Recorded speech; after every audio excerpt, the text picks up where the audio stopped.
Salam, salam, outsider, le débrief commence maintenant. Le Real Madrid l'emporte aujourd'hui 2-0 à domicile face à la Real Sociedad pour son dernier match de la saison. Le Real Madrid s'est géré et le Real finit quand même plutôt bien sa saison. Malheureusement, ils ne seront pas champions. Et nous tous, on le sait, en Liga, le plus important quand est le Real, le Barça, c'est quoi? C'est de finir champion devant ton adversaire et devant ton ennemi. Malheureusement, ça n'a pas été le cas pour les Madrilènes. Cependant, ce dernier match en tant que tel avait une autre saveur. Il n'avait pas une saveur de match de déception, de titre perdu ou de quoi que ce soit. C'était un match qui avait une saveur de au revoir, une saveur, j'ai envie de dire, de nostalgie. Pourquoi? Parce que Carlo Ancelotti va partir et Luka Modric lui aussi, il va partir. Ça nous montre encore une fois à quel point on est tous fans de football, on aime tous le football. Quand notre équipe elle ne gagne pas, on est là, on est malade, on a mal à la tête. Mais le plus important finalement, c'est peut-être pas les titres, c'est les êtres humains, c'est les hommes qui nous permettent à chaque fois. Quand je dis homme, c'est avec grand H, donc j'inclus aussi les femmes à l'intérieur. C'est ces sportifs-là qui nous permettent en fait de vivre des émotions et ces émotions-là, c'est ça qui reste ancré en nous. Luka Modric qui part, franchement, en toute honnêteté, ça fait quelque chose.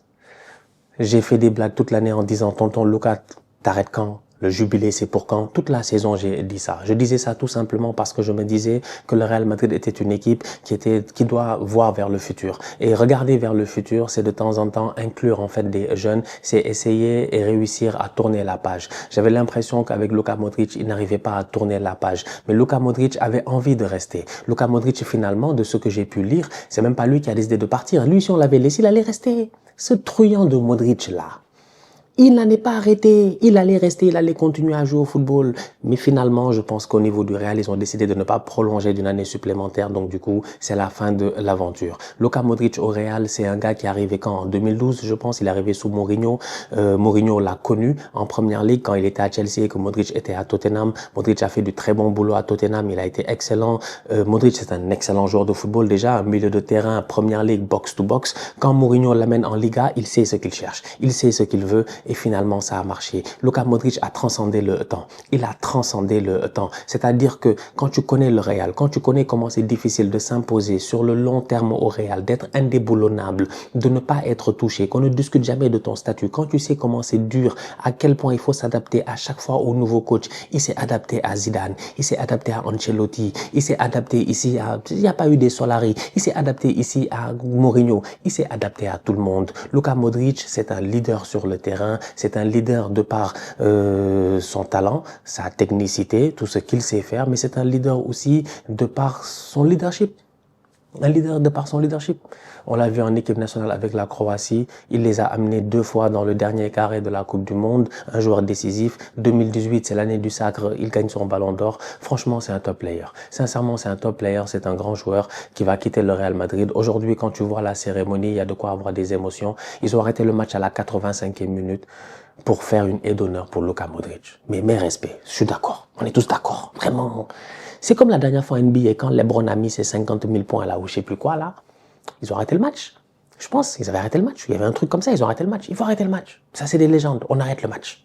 Il est sorti. Vraiment, ils lui ont donné tous les honneurs aujourd'hui et c'est logique.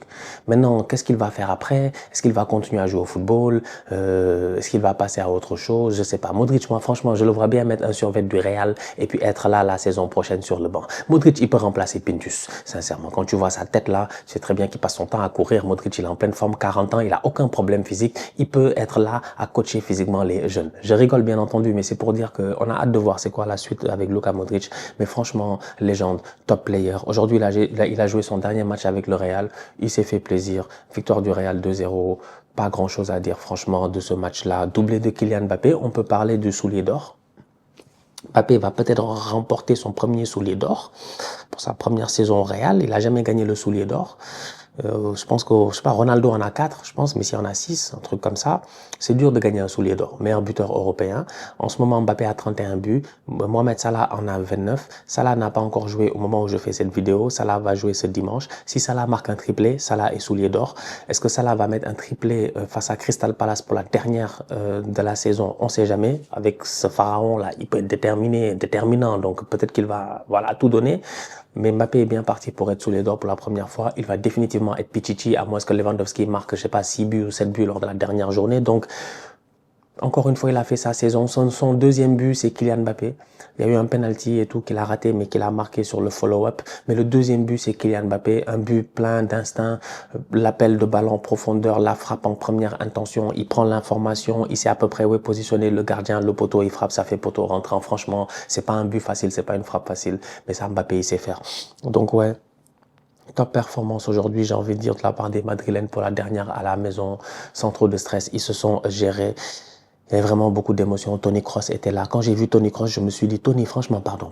Tony, enlève là, ta chemise, ton polo là. Pardon, mets un maillot rapidement et des crampons. Rentre sur le terrain les 5 dernières minutes. On va voir. J'ai dit, Tony, il rentre les 5 dernières minutes. Vous allez voir que lui encore, il est toujours au top, c'est sûr. C'est des légendes. Ils nous ont fait rêver, en fait. Et c'est ça la beauté du football. Dans 10 ans, on parlera de ce milieu de terrain là. Tony Kroos, Casemiro, Luka Modric, qui a combattu vaillamment, plusieurs milieux de terrain. Hein. Ils ont combattu Xavi, Iniesta, Busquets. Ils en ont combattu d'autres aussi. Mais ouais, franchement, que des légendes. Ouais. Carlo Ancelotti, c'est à la fin aussi, il va aller rejoindre le Brésil.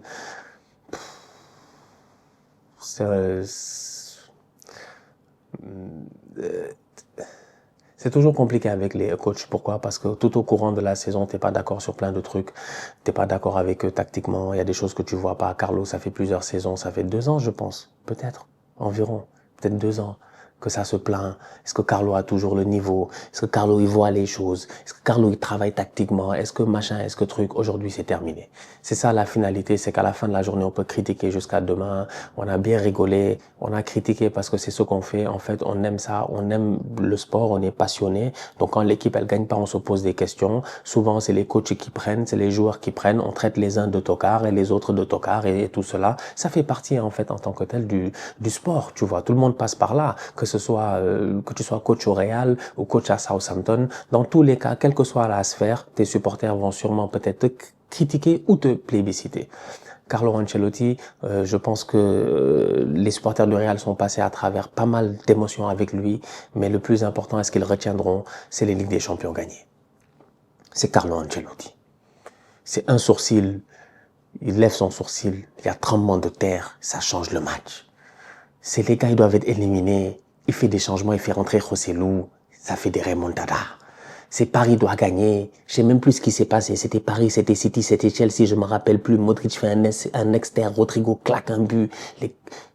C'est Carlo Ancelotti. C'est la magie de Carlo Ancelotti.